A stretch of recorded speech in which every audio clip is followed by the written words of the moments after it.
You are understanding that desire is the summoning point of life. Therefore, if contrast is the summoning point of desire, then contrast must be a good thing, yes? You've reached the place where those things that you desire that have not yet manifested still please you? The answer is yes, yes. And especially those things that you've wanted and wanted and wanted and wanted that are not yet here. You're happy about that too, yes?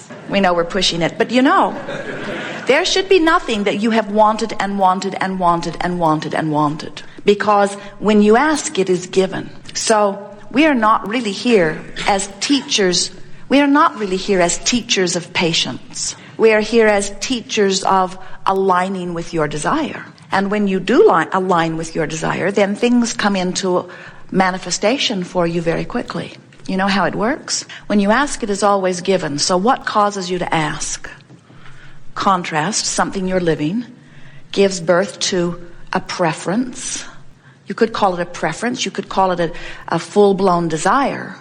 But whether you speak your words about it or not, what you're living causes you to ask. And you do not ask with your words, because there are many species among you in your flora and fauna kingdoms who do not use language the way you do, but they continue to ask. And when they ask, like you, it is always given. In fact, when you live something that causes you to ask, no matter how grand it seems on the scale of things desired, or how simple, when you ask, Source Energy, who is so aware of who you are, joins you in your request immediately. But when Source asks for something, Source becomes so completely at one with the vibration of the desire that there is no vibrational discord between the desire of Source and the receiving of it. So when your contrast causes you, or your variety, your well-stocked kitchen causes you to ask for something, in the moment of your asking, Source immediately focuses upon that which you've asked for and becomes an immediate and perfect vibrational match with what you are asking for. So a very important thing happened there. 1 point of vibrational relativity in a 2-point system that we're going to tell you about has been established. In other words, in the moment that you ask, Source becomes completely in agreement with what you're asking for. So then the only question is, how are you doing with your attitude, with your beliefs, with your mood, with your point of focus relative to what you're asking for? Jerry and Esther have navigational systems in their vehicles that work on the same principle as your guidance system.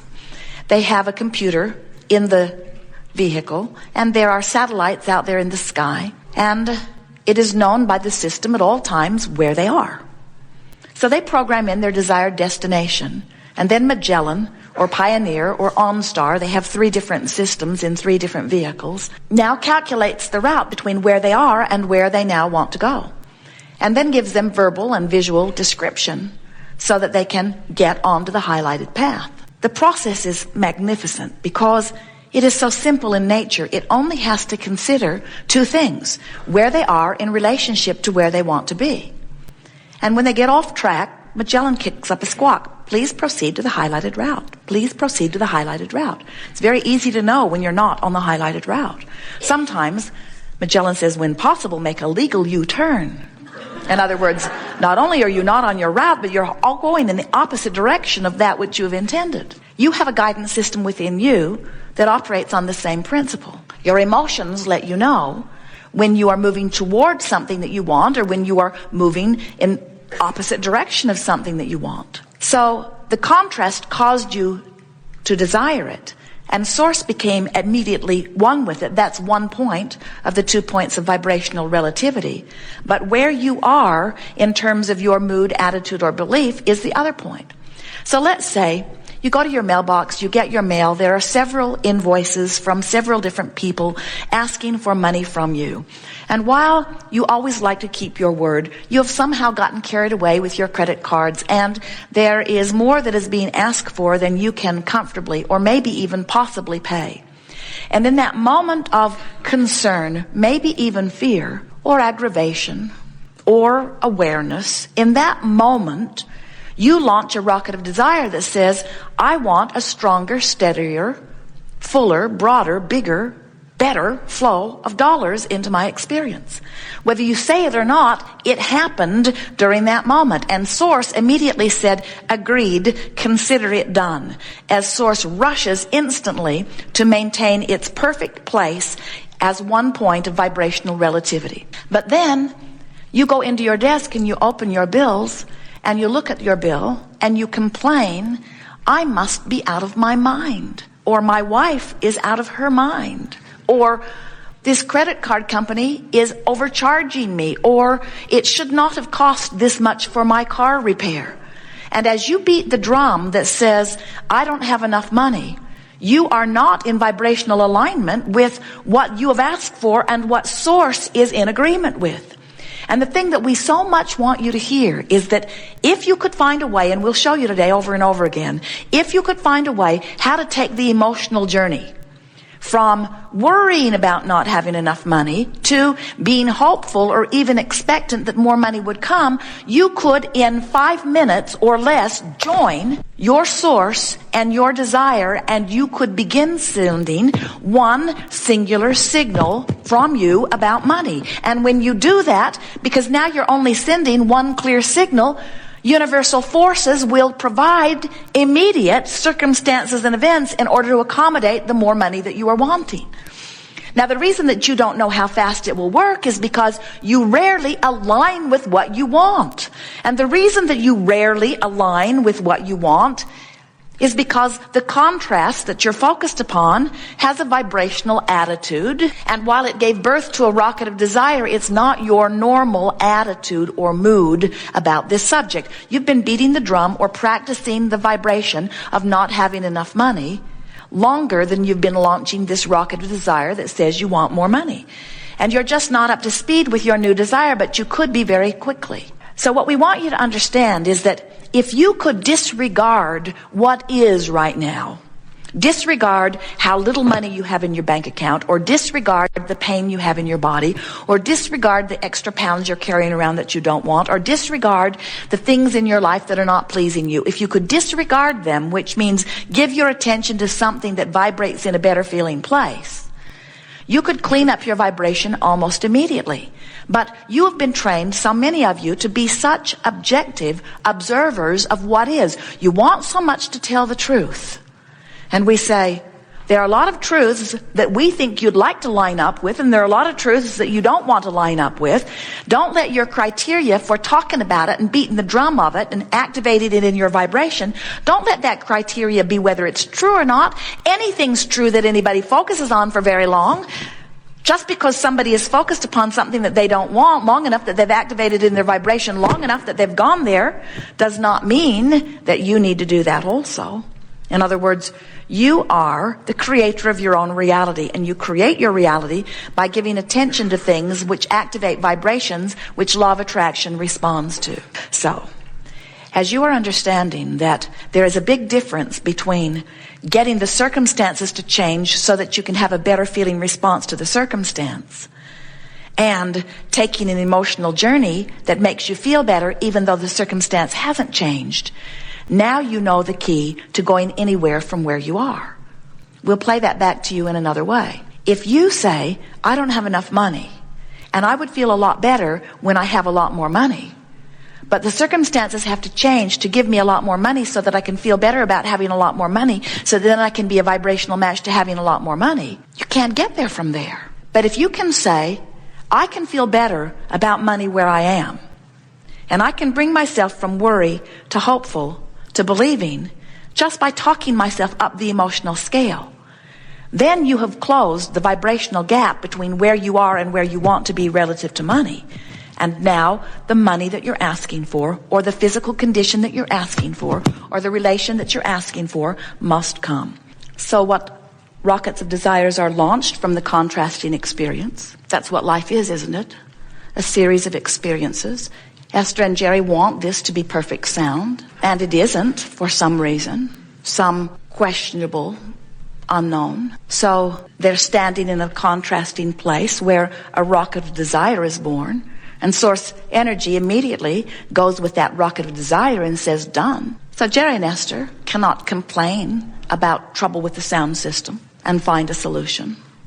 They can't complain about fragile microphones that cost $2,000 and solve anything. In other words, you have to make peace with where you are. You have to say, an occasional pop in the sound system is not the end of the world. No one was very upset. It was rather infrequent. Doesn't happen all that often. If it happens, we can deal with it. We'll figure it out later. We'll make our way. We can easily replace our equipment. We can figure out what it is. Not a big issue. All is well with us. We can continue the seminar as is. No reason for us to get out of vibrational whack over something so insignificant.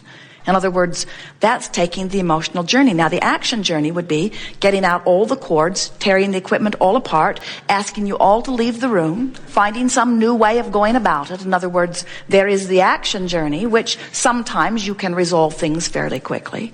But what we're encouraging is that you always let the emotional journey be your first line of defense, the first thing that comes to your mind. Because when you take the time to take an emotional journey, now here's what we mean by this. We're visiting with a woman one day who said, Abraham, I have arthritis in my hips.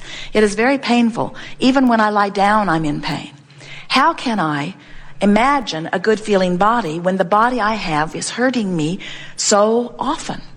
And we said, we know it is not easy, but still it is your work. You have to find a way of separating the physical discomfort, which is the action, and the emotional response to the physical discomfort.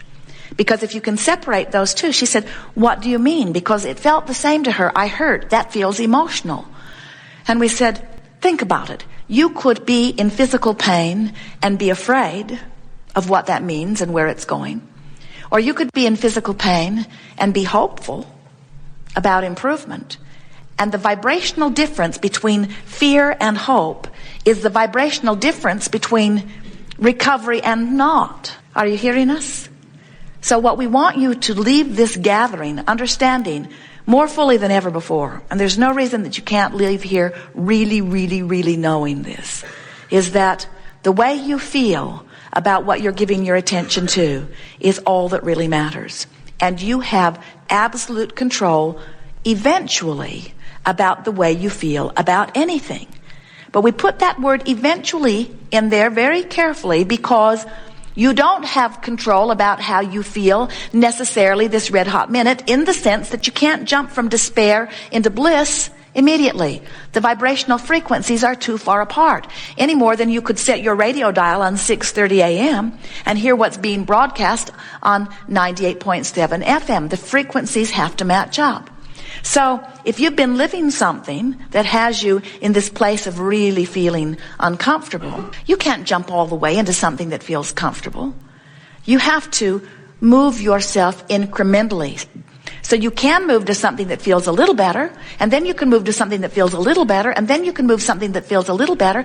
It's sort of like, have you ever had a radio station that you were really wanting to hear, and there was another big booming tower somewhere nearby that was sort of overshadowing your tiny little station?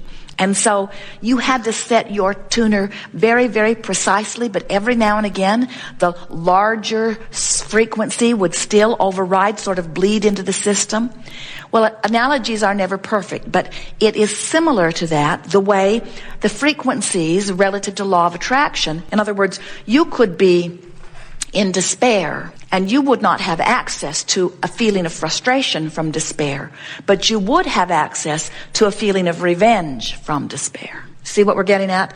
The vibrational frequency of revenge is close enough to the vibrational frequency of despair that if you reach and try, you can hear it. And when you get hold of a thought that feels like revenge, don't listen to your family, because they liked you better when you were depressed. When you're depressed, you stay in your room and you don't bother anybody. And now you've got this revenge thing going. You're going to cause trouble, and they know it. But if we were coaching you and you were in despair, we would really, really encourage anything that would lead you from despair.